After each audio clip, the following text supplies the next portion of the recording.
I detest dusting. Mom and Granny want everything to look nice when the humans notice us, so they'll know that we're still valuable and usable. But I don't see why. I mean, no one cares. They're not ever going to come for us anyway. And I'm so sick of all this. Johanna, dear, have you seen Noah's shoes? He can't seem to find them. Nope. He should take care of his own stuff and not make the rest of us hunt for it. Why should we help him anyway if he's so careless? Well, we all get forgetful sometimes, you know, and I'm just worried that the mice took them, the way they took your mother's shoes. Well, maybe he should have put them away. And those mice, rotten little terrorists. Nobody should have to put up with the creepy little destroyers. Now, girl puppet. Well, I'm so tired of all this being locked up here in this attic and nobody caring and mice destroying our stuff and little brothers being annoying and dusting for no reason. But Johanna, I thought you were excited about trying our idea of being nice to the mice. And little Noah is no more annoying than any of us. That was before those mice chewed another hole in my skirt. And Noah is annoying. Tisk, tisk, Johanna. You sound just like the Israelites griping at poor Moses. What? Me? But Granny, I have real troubles here, and I have every right to gripe. After all, maybe you better tell me about it, Granny. Well, dear, you remember in Exodus chapter 12, after the 10 plagues, Pharaoh finally agreed to let the Hebrews go. The Lord led them with a pillar of clouds in the daytime and a pillar of fire at night.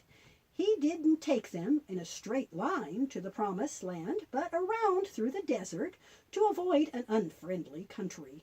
Soon after they left Egypt, the people were camped beside the Red Sea when they looked up and saw 600 Egyptian war chariots coming right after them. Yikes! But why? Pharaoh let them go. Yes, but he changed his mind again and led his army after them. Pharaoh thought the Israelites were trapped between the Red Sea and the mountain and they would be easy prey. Oh, but I'll bet God had a different plan, didn't he? Oh, yes, but the Israelites, who had cried out for God to deliver them from the Egyptians and who had been so glad to leave, were terrified.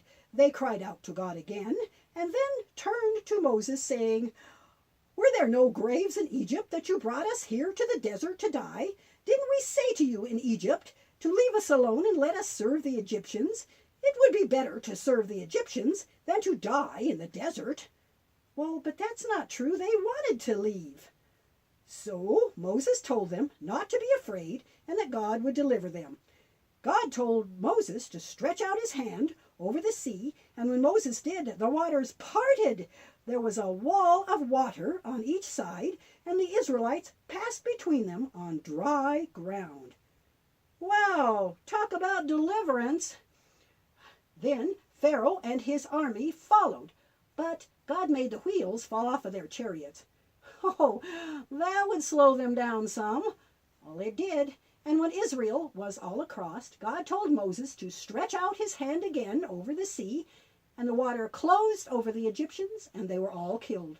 The Israelites finally put their trust wholly in God, at least for a little while. A little while? I would have thought after all that they'd been permanently convinced of God's love and care over them. Oh, they celebrated and worshiped God for a few days, and then they ran out of water, and they grumbled against Moses again. Again? Yes, so God showed Moses a piece of wood to throw into a spring of bitter water, and the water became sweet. They were happy until the food ran out. Then they grumbled again, and Moses prayed, and God sent quail, a kind of edible bird, into camp, and they ate them. And in the morning there was a layer of flakes like frost all over the ground. Moses explained that it was bread sent by God for them to eat. They called it manna. God gave instructions as to how much and when it was to be gathered, but it took a few days for everyone in camp to believe and obey. So, another miracle. Yes, every time, while the people found something to gripe about, they did it so much that Moses wished he died rather than become their leader. And every time they mumbled and moaned, God sent a miracle to help them. He fought battles with them. He provided food and water and shelter for them. He healed them. He forgave them every time. God was good to them, wasn't he? As he is to us.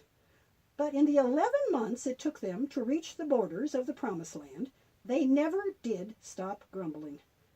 Wait, 11 months? Well, that's a long time. Yes, but it was time well spent. Under God's instruction during that time, they built the tabernacle, a beautiful tent temple, and God also gave them their laws, the 10 Commandments, and other instructions. And they formed a kind of loose government with God as their leader. Oh, that was good. So, when they got to the Promised Land, they were ready, right?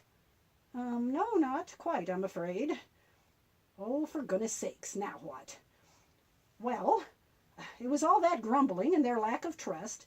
When they camped near the border, the first thing God told them to do was to take a census, a count of all the fighting men among them. Then God told Moses to send 1 man from each of the 12 tribes into the land to spy it out and bring back a report for the people. 40 days later, when they returned, they brought 1 cluster of grapes that was so large it had to be carried on a pole between 2 men. And they also brought figs and pomegranates and other wonderful things. They told of a rich land which did flow with milk and honey. Oh, I'll bet the Israelites were excited about that.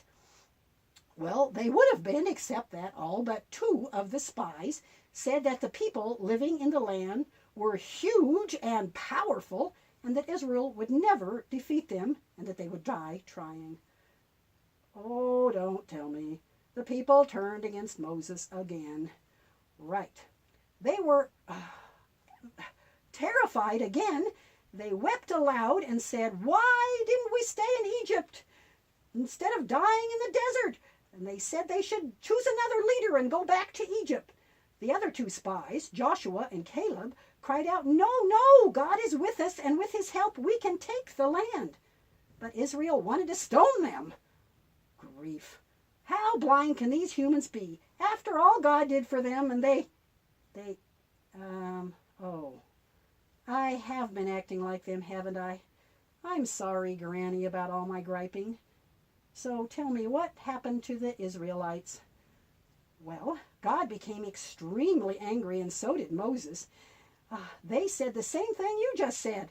After all he'd done for them, delivering them from Egypt and listening to their constant grumbling, and he'd forgiven them, and how many miracles he'd sent to them, after all that, then they turned against him again. God said, "How long will this wicked community grumble against me?" He told Moses that none of the adults who had been delivered from Egypt would ever see the land except for Joshua and Caleb. The entire nation would wander in the wilderness until all of them had died, and their children would inherit the earth, the land, 40 years later. 40 years? Yes, God still provided for them, fought for them, healed them, and protected the faithful through rebellions and wars and plagues until all of those who had left Egypt as adults died. And then Joshua led them into the land. Oh, well, what about Moses?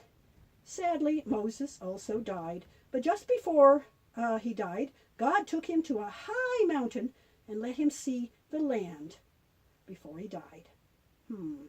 So griping and not trusting or believing God cost those humans pretty much everything they ever lived for. Yes, Johanna, I can't think of a single good thing that grumbling does for anyone. We all have problems, but instead of griping and whining, we must pray and leave it to God. Then, if necessary, he'll have us talk to whomever we need to solve it. You're right, Granny. No one has a right to gripe. I'm not going to do it anymore. We could end up in this attic for 40 years. I don't think so, dear, but I'll take prayer and discussion over 40 years in the attic any time. When upon life's billows you are tempest-tossed, when you are discouraged, thinking all is lost, count your many blessings, name them one by one, and it will surprise you what the Lord has done.